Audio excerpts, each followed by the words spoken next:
I'm often asked, how do I get off novice? Let Lloydy and his good mate Parker show you how. First, you go to a uni ball in Canberra, attend the Ag Race Day in Wagga Wagga, and then visit every pub between Wagga and Albury. This story starts just on Saturday morning after the uni ball. We're about 10 k's north of Yass, having a little break due to queasiness. This is a little information reminder to all these young kids not to drink. It makes you feel like shit. So what's the plans for this evening? This evening, we shall indulge ourselves at the races, perhaps lay a few fancy bets on a few fancy stallions. And a few fancy wins. And a few fancy wins, and then a few fancy drinks. Jackpot! Jackpot! Yes! It's golden! Yes! And the golden arches appear over the horizon. After getting a fix at Macca's, it was time to see another Australian icon, the dog on the tucker box. The dog on the tucker box represents the story of how a dog once sat on top of a tucker box. It is also said that anyone who actually throws a coin between the dog's legs is granted good luck forever. That's good enough. Pretty poor shot. That's fine. Despite the dog not giving us its blessings, we didn't really need luck where we were going. After all, we were going to the Wagga Wagga Agricultural Race Day. All we had to do was make our fortune and then hit the town. Unfortunately, we didn't really make any wins, but we hit the town anyway. The Duke of Kent, the Tourist Hotel, a Snickers bar at Union Club Hotel, and the Capital, which some lovingly refer to as Crapital. But then went back to Res and made a few friends, and then we watched some guy get his head shaved, but he actually thought he was getting a haircut. He wasn't too happy about that. The next day, Parker and I got up early and made our way to Albury. After all, we had decided to visit every single pub between Wagga Wagga and Albury Wodonga. This was going to take some time. Our first port of call is a little place called Uranquinity. Not really much goes on here, but hell, it's got a pub. We decided to check it out.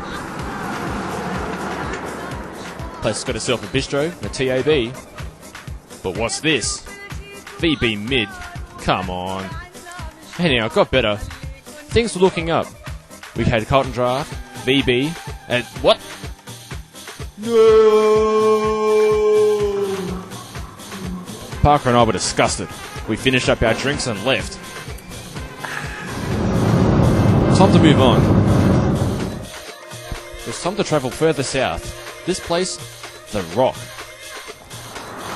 Located in the Shire of Lockhart, it's called The Rock because of that rock-like thing on the right. The extreme heat was giving us a bit of a thirst. We thought we'd have to stop off and get ourselves a drink. So we found ourselves a pub. King's Own, this one. And it was looking pretty promising. Not much really goes on in here. However, we did turn up just in time for the $2 middies Sundays deal. But is it all that good? And our old friend is still following us south. Despite this, we had a drink, game of pool, and went across the other side of the tracks. This time, the Rock Memorial Bowling Club. Parker and I were starting to lose faith. Surely some place around here doesn't sell Forex. We're currently at the Rock Bowling Club. Bowling greens here, there's a tournament on.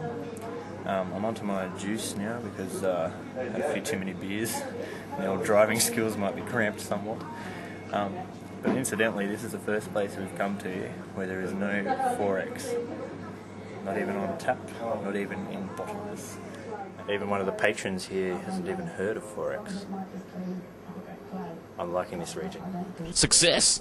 And with that, we sat down and celebrated with a nice beer. And watched some guy place lawn bowls out of a chair. Awesome. Now, this battle, the eternal battle between Carlton Draft and Forex, has been concerning us quite a bit.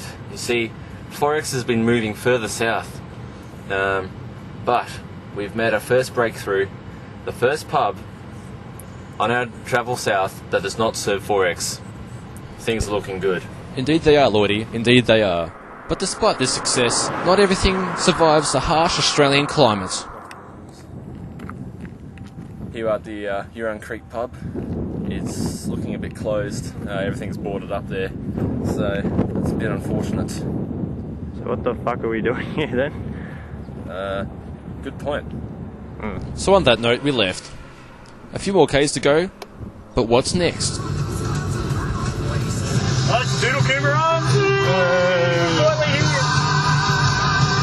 And in high spirits, we entered the Doodle Kuma Arms.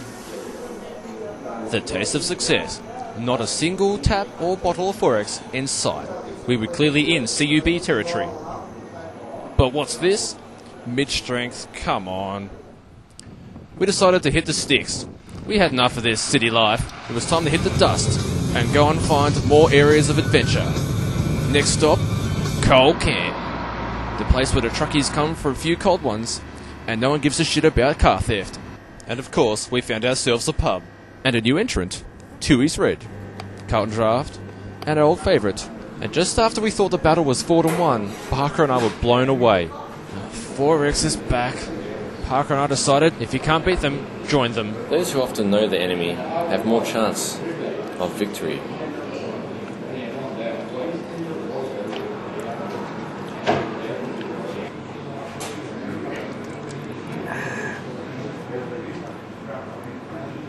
Quite watery. However, through the darkness, we found some light. Wayne Carey's uncle. These are the beautiful. Wayne Carey, bloody, Hey, Wayne Carey. Related to Wayne Carey, of course, so you got a little bit of PR in it. There you go. Excellent. Wayne Carey's uncle. And some words of advice. I'll give you a tip. Yeah. Look after your mother. Look after your mother. Boy, she never gave me no pocket money. She's your best mate, your mother. Yeah. No matter who your father is, Yeah. look after your mother. You agree? Piss off. So on that note, we pissed off. Wasn't long until we got thirsty, though. Gerogery Hotel, famous for selling cold beer. And cold it was. Parker was back on the juice, but another old friend was in the fridge. You bet. We hit the road again, and this time to one of the weirdest pubs in Australia, Edinburgh Pub. And it's not every day you see a ute sitting on top of a pub. Parker and I were impressed, and were full of hope. And so were our bladders. All of this drinking was making us hungry though, so we decided to use our skill and go hunting for chocolate. Still don't know what's worse, this crappy looping music, or losing $20. And with that, our journey came to an end. 376 kilometres and over 20 pubs. So until next time, this is Lloydy and Parker signing off.